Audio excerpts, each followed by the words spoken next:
Hi everyone. तो सबसे पहले आप सभी को प्रणाम। आशा करता हूँ कि आप सब ठीक होंगे और आपको और आपके फैमिली का अच्छे से ख्याल रख रहे होंगे। तो दोस्तों, कल भारत और श्रीलंका की टीमों के दरमियान दूसरा T20 मैच श्रीलंका ने जीता है और सीरीज अब 1-1 से बराबर हुई है। और कल सीरीज डिसाइडर राजकोट के स्टेडियम में जो है वो स्टार्ट होगा। तो उस मैच पे आज बात करेंगे डिटेल में कि कल के मैच में क्या गलतियां हुई, भारत की टीम ने क्या गलतियां की। बॉलिंग यूनिट से बहुत ज्यादा गलतियां हुई है और बॉलिंग कोच से भी जो है वो कुछ गलतियां हो रही है, बार बार वो गलतियां हो रही है बॉलिंग कोच से। तो उस पर भी आज डिटेल में बात करेंगे, क्योंकि कल भारत की टीम की तरफ से जो है वो 5 बॉलर्स ने टोटल 7 नो बॉल्स किए, जो कि एक बहुत ही रेयर चीज है और जो कि बहुत ही जो है वो रेयरिटी के साथ देखने को मिलता है। अर्शदीप सिंह ने जो है वो खुद 5 नो बॉल्स किए, जो कि उनके जैसे बॉलर से एक्सपेक्ट नहीं किया जा सकता है इस लेवल पे। जो कि उनका एक कमबैक मैच था, वो कुछ टाइम जो है वो बहुत अरसे के बाद जो है वो मैच खेल रहे थे, 45 डेज के बाद इंटरनेशनल क्रिकेट खेल रहे थे। लेकिन फिर भी जो है वो उनके जैसा बॉलर है, वो एक मैच में 5 नो बॉल्स तो आप एक्सपेक्ट नहीं कर सकते उनके जैसे बॉलर से, वो भी T20 मैच में। और बाकी के भी भारत के दोनों 5 बॉलर्स ने एक नो बॉल किया। तो ये जो गलतियां है, ये उसके लिए जो है बॉलिंग कोच भी रिस्पॉन्सिबल है, क्योंकि या तो ये एक चीज है कि वो नेट्स में जब प्रैक्टिस कर रहे हैं तब शायद फ्रंट फुट को देख नहीं रहे। अगर वो फ्रंट फुट को देख नहीं रहे तो इसलिए वो गलतियां जो है वो मैच में रिपीट हो रही है। और कल के मैच में भी वो गलती रिपीट हुई और 7 नो बॉल्स टोटल किए। अगर कोई टीम T20 में 7 नो बॉल्स करती है तो वो वहां पे मैच हार जाती है, क्योंकि 7 नो बॉल्स मतलब आप 7 फ्री हिट भी दे रहे हो अपोनेंट टीम को और 7 गेंदें एक्स्ट्रा भी करवा रहे हो, और जो मोमेंटम है उसको शिफ्ट होने के लिए जो है वो 7 बार आप मौका दे रहे हो अपोनेंट टीम को कि मोमेंटम को शिफ्ट करने को। और T20 cricket is all about momentum. अगर आपने जो है वो मोमेंटम शिफ्ट करने का मौका दिया सामने वाली टीम को, तो आप फिर मैच में कमबैक करना जो है वो बहुत मुश्किल होता है। और वही कल देखने को मिला। 7 नो बॉल्स पे जो मोमेंटम शिफ्ट हुआ श्रीलंका की टीम के तरफ, तो वहां पे श्रीलंका की टीम ने जो है वो उसको कैपिटलाइज किया। और ऑब्वियसली इंटरनेशनल लेवल पे जो है वो इतना आप अगर मौका दोगे, 7 नो बॉल्स करोगे, तो ये अपोनेंट कोई भी टीम होगी वो उसका फायदा जरूर उठाएगी। और श्रीलंका की टीम ने भी उसका बहुत फायदा उठाया और उन्होंने जो है वो बहुत जबरदस्त बल्लेबाजी की और कैपिटलाइज किया जो मौके भारत के गेंदबाजों ने उनको दिए। तो बॉलिंग कोच इसके लिए रिस्पॉन्सिबल है, क्योंकि बॉलिंग कोच की भी एक रिस्पॉन्सिबिलिटी बनती है कि इतनी बड़ी गलती कैसे हुई इतने इंटरनेशनल मैच में। और अगर आप जो है वो फ्रंट फुट नो बॉल देख नहीं रहे हो, फ्रंट फुट देख नहीं रहे हो प्रैक्टिस सेशंस में, तो ये गलती जो है वो जरूर मैनेजमेंट की और बॉलिंग कोच की है। और दूसरी चीज, तो अगर उनको जो है वो मैच प्रैक्टिस नहीं है, तो मैच प्रैक्टिस की वजह से जो है वो नो बॉल्स तो नहीं होती, क्योंकि अगर मैच प्रैक्टिस नहीं है और वो भी कुछ एक महीना जो है वो इंटरनेशनल क्रिकेट से दूर थे, तो अगर मैच प्रैक्टिस नहीं है तो आप नो बॉल तो नहीं करते, आपकी लाइन एंड लेंथ जो है वो आपको पकड़ना थोड़ा सा मुश्किल होता है, या आप जो है वो एक जगह पे बॉलिंग नहीं कर सकते, आप अगर प्लान एग्जीक्यूट नहीं कर सकते, तो उसको ये कह सकते हैं कि मैच प्रैक्टिस नहीं है। लेकिन अगर 5 नो बॉल्स कर रहे हो और total 7 no balls as a bowling unit जो है वो टीम कर रही है, तो वो उसके रिस्पॉन्सिबल जो है वो बॉलर्स के साथ साथ जो मैनेजमेंट और बॉलिंग कोच भी है। तो उनको ये सवाल जरूर पूछना चाहिए बॉलिंग कोच को कि इतनी बड़ी गलती कैसे हुई, क्योंकि बॉलिंग कोच जो है वो भारत के जो बॉलिंग कोच है वो वैसे भी जो है वो बहुत ज्यादा कंफ्यूज दिखते हैं। उनकी डिसीजन बहुत ही पथेटिक प्लान्स होते हैं उनके। पिछले अगर एक साल में देखिए, जब से ये नई मैनेजमेंट जो है वो उन्होंने रिस्पॉन्सिबिलिटी हाथ में ली है, तो बॉलिंग जो यूनिट है भारत का वो बहुत ही ज्यादा जो है वो पहले से वीक देखने को मिला है। भारत की टीम जब भरत अरुण बॉलिंग कोच थे, तो उनके अंडर भारत के 5 बॉलर्स, भारत की टीम बॉलिंग के दम पे जो मैचेस जीतती थी। लेकिन ये जो नए बॉलिंग कोच है पारस मामरे, जैसे ही उन्होंने जो है वो टेक ओवर किया है मैनेजमेंट को और बॉलिंग यूनिट को, तो उनके जो प्लान्स है वो बहुत ही जो है वो लेस इफेक्टिव दिखे हैं, बहुत ही कम इफेक्टिव देखने को मिला है उनके प्लान्स को। एक साल में भारत की टीम की बॉलिंग परफॉर्मेंस बहुत ही खराब थी। टेस्ट मैचेस में साउथ अफ्रीका में 2 मैचेस में भारत की टीम टोटल डिफेंड ही नहीं कर सकी। इंग्लैंड में भारत की टीम जो है वो टोटल डिफेंड नहीं कर सकी टेस्ट मैच जो था उसमें। अभी बांग्लादेश की टीम में जो बॉलिंग यूनिट में बहुत ज्यादा फ्लॉज दिखे, प्लान्स जो है वो बिल्कुल ही इनइफेक्टिव प्लान्स दिखे, प्लान्स में बहुत ज्यादा जो है वो लूप होल्स दिखे, और ऐसे प्लान्स थे कि जो इस लेवल पे भारत की टीम से एक्सपेक्ट नहीं कर सकते अब इस तरीके जो वीक प्लान्स थे। तो as a bowling unit bowling coach का काम यही होता है कि वो एक प्लान बना के देते हैं बॉलिंग यूनिट को, बॉलर्स को, और उस प्लान को बॉलर्स जो है एग्जीक्यूट करते हैं। तो बॉलर्स का काम तो एग्जीक्यूशन है, लेकिन प्लान ही जो है वो गलत देखने को मिल रहे हैं पारस मामरे और उनकी जो है वो टीम है उनकी तरफ से। तो ये जो बॉलिंग कोच है इनको देखना होगा, फिर प्रेस कॉन्फ्रेंस में भी वो जो है वो कंफ्यूज दिखते हैं। जब भी उन्होंने प्रेस कॉन्फ्रेंस की है तो उसमें वो इतने कॉन्फिडेंट दिखते नहीं है उसमें। और प्लान्स भी जो है वो देखने को मिलता है लगातार लगातार भारत की टीम जो है वो बॉलिंग यूनिट में जो विराट कोहली, रवि शास्त्री और भारत के जो बॉलिंग कोच थे रवि शास्त्री और भरत अरुण, तो उनके जो प्लान देखने को मिलते थे बॉलिंग यूनिट को, तो वो प्लान्स को जो है वो बॉलिंग उनके जो है वो अंडर बहुत अच्छा परफॉर्म करती थी। विकेट टेकिंग एबिलिटी दिखती थी बॉलिंग में। लेकिन अभी जो बॉलिंग कोच और उनकी जो टीम है वो प्लान्स जो है वो बहुत ही ज़्यादा खराब प्लान्स दे रहे हैं टीम को, और उनके प्लान्स बिल्कुल ही ज़्यादा जो है वो इनफेक्टिव देखने को मिलता है कंसिस्टेंटली। जो मैचेस भारत की टीम जीतती है वो तो गेंदबाजों के जो है वो इंडिविजुअल ब्रिलियंस पे दिख रही है, लेकिन जो as a bowling unit Virat Kohli और भरत अरुण के जो अंडर टीम परफॉर्म करती थी वो परफॉर्मेंस बॉलिंग में दिख नहीं रही है, वो इफेक्टिवनेस बॉलिंग यूनिट में दिख नहीं रहा है। तो बॉलिंग कोच को ये रिस्पॉन्सिबिलिटी लेनी होगी कि बार बार होता आ रहा है, तो अभी उनको थोड़ा देखना होगा कि, और राहुल द्रविड़ को भी देखना होगा कि क्या उनको सेम बॉलिंग कोच के साथ कंटिन्यू करना है, क्योंकि अगर उनसे जो है वो उस तरीके से कोचिंग नहीं हो पा रही अगर बॉलिंग यूनिट को, और उस तरीके से प्लान्स वो बना के नहीं दे पा रहे इंटरनेशनल लेवल पे जो प्लान्स बना के देने चाहिए बॉलिंग कोच ने, अगर वो प्लान्स उस तरीके के इफेक्टिव प्लान्स वो बना के नहीं दे पा रहे हैं ना, तो फिर दूसरे बॉलिंग कोच को भारत की टीम को देखना होगा, या तो फिर उनको जो है वो ही needs to pull up with socks, क्योंकि पारस मामरे जो है वो लगातार उनके अंडर बॉलिंग ने अंडर परफॉर्म किया है, बहुत ज़्यादा अंडर परफॉर्म किया है। जो टैलेंट भारत के बॉलर्स में है, जो फास्ट बॉलिंग, जो बॉलिंग यूनिट विराट कोहली और भरत अरुण उनके अंडर दिखता था ना, तो वो बॉलिंग यूनिट नहीं दिख रहा। भरत अरुण जो है वो बहुत ही जबरदस्त प्लान बना के देते थे, उनके अंडर बॉलर्स बहुत ही जबरदस्त परफॉर्म करते थे। भारत की बॉलिंग यूनिट नंबर 1 हो चुकी थी उनके अंडर। इवन डेल स्टेन ने भी कहा था, और बाकी भी जो फास्ट बॉलर्स कहते थे, ब्रेटली और ये सारे जो बड़े बड़े फास्ट बॉलर्स हैं ना, तो उन्होंने भी तारीफ की थी। इवन जेम्स एंडरसन ने भी भारत की बॉलिंग यूनिट की तारीफ की थी।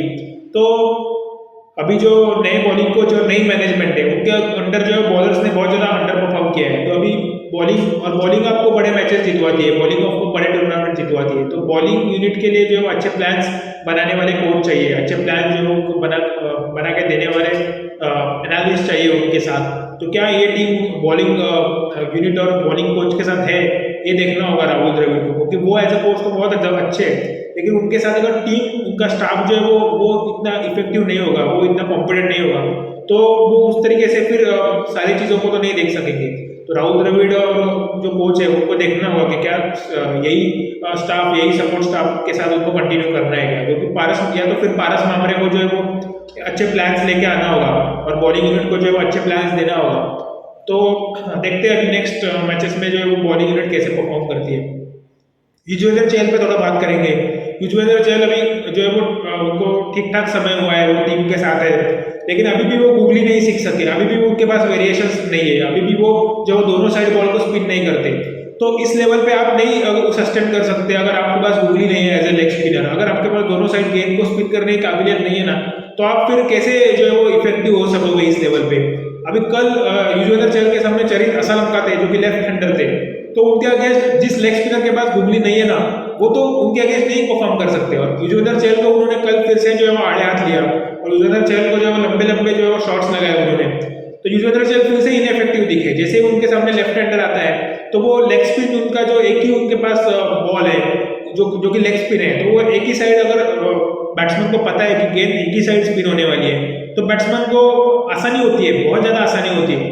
बाकी सारे जो स्पिनर है दुनिया के, जो अच्छे अच्छे लेग स्पिनर है, वो दोनों साइड बॉल को स्पिन करते हैं। उनके पास गूगली है, फ्लिपर है, स्लाइडर है, लेग स्पिन, सारे वेरिएशन उनके पास है। युजवेंद्र चहल का सिर्फ एक ही जो है वो उनके पास बॉल है, वो लेग स्पिन है। फ्लिपर भी उनका बहुत ज़्यादा इनफेक्टिव है, वो सिर्फ फिर थोड़ा सा जो है वो थोड़ा सा पेस का वेरिएशन करते हैं, थोड़ा सा लेंथ वेरिएशन करते हैं, बस उतने ही उनका गेम है। तो कोई भी T20 में अच्छे पिच पे कोई भी बल्लेबाज, कोई भी लेफ्ट हैंडर बल्लेबाज उनके आगे जो है वो बड़े शॉट्स खेल सकता है अगर पिच अच्छी हो तो।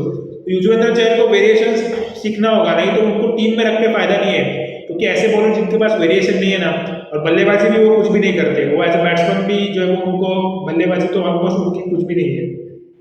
तो ऐसे प्लेयर्स टीम में रख के फायदा नहीं है। फिर आप जो बाकी दूसरे प्लेयर्स को मौका दो, दूसरे जो लेग स्पिनर है, टैलेंटेड लेग स्पिनर है, कुलदीप यादव, बाकी सारे जो लेग स्पिनर है डोमेस्टिक सर्किट में भी, तो ये सारे जो है वो गेंद को दोनों साइड स्पिन करते हैं। और as a leg spinner white ball में गूगली होनी चाहिए आपके पास, रॉन्ग वन गूगली जो भी आप कह सकते हो। तो वो गेंद होनी चाहिए जिसकी वजह से आप दोनों साइड जो है वो गेंद को स्पिन कर सको और बल्लेबाज को कंफ्यूज कर सको।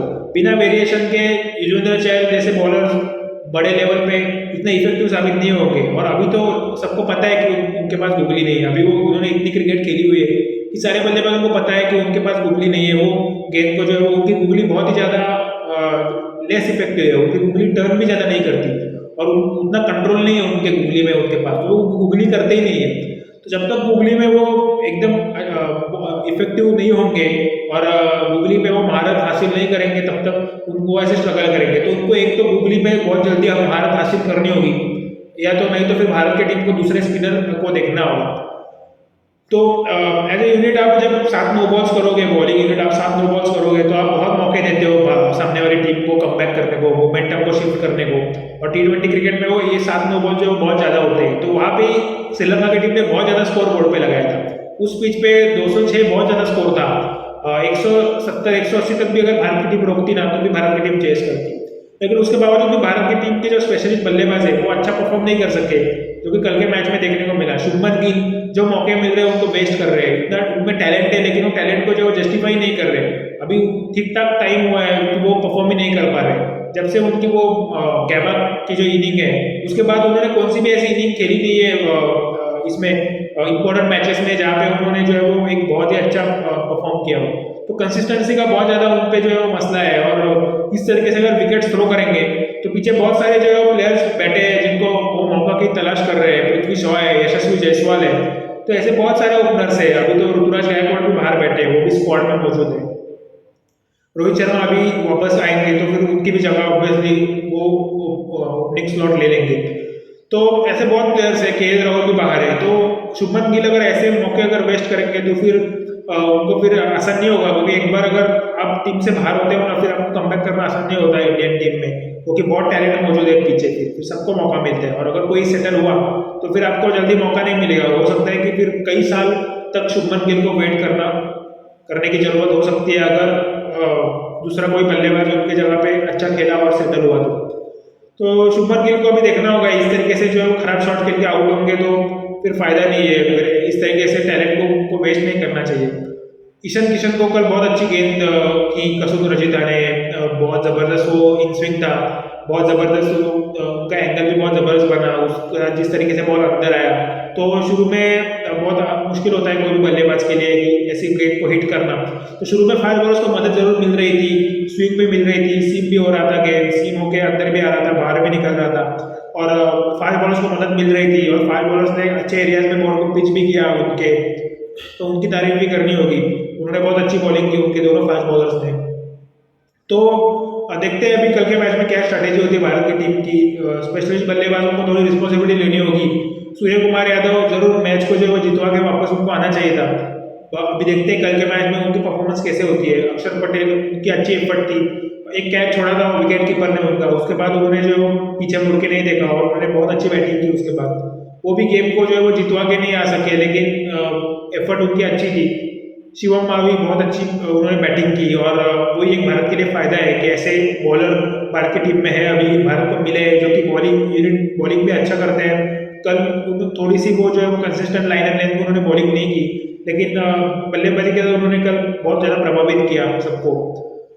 तो देखते हैं कि अभी कल के मैच में भारत की टीम मोस्टली चेंजेस तो नहीं होंगी। जो राहुल द्रविड़ और मैनेजमेंट की सोच होती है मोस्टली जो है वो चेंज नहीं करेंगे प्लेइंग 11 में। तो देखते हैं कि कल टीम परफॉर्मेंस कैसी होती है। हरदीप सिंह को कल कमबैक करना चाहिए अच्छा।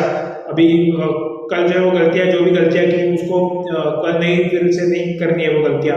नो बॉल्स नहीं करने हैं एज ए बॉलिंग यूनिट। अगर भारत के बॉलर नो बॉल नहीं करेंगे कल तो जरूर भारत की टीम के पास जो है बहुत अच्छा मौका है सीरीज को जीतने का। और बल्लेबाजों ने भी थोड़ी रिस्पॉन्सिबिलिटी लेनी चाहिए। तो देखते हैं मैच पे जरूर फिर कल जैसे मैच होगा तो उस पर जरूर बात करेंगे। तो अगर आपको वीडियो पसंद आ रही है तो प्लीज़ आप चैनल को सब्सक्राइब जरूर कीजिए, प्लीज़ वीडियो को प्लीज़ लाइक भी जरूर कीजिए और बहुत सारा ख्याल रखिए। नेक्स्ट वीडियो में मिलते हैं। जय हिंद, जय भारत।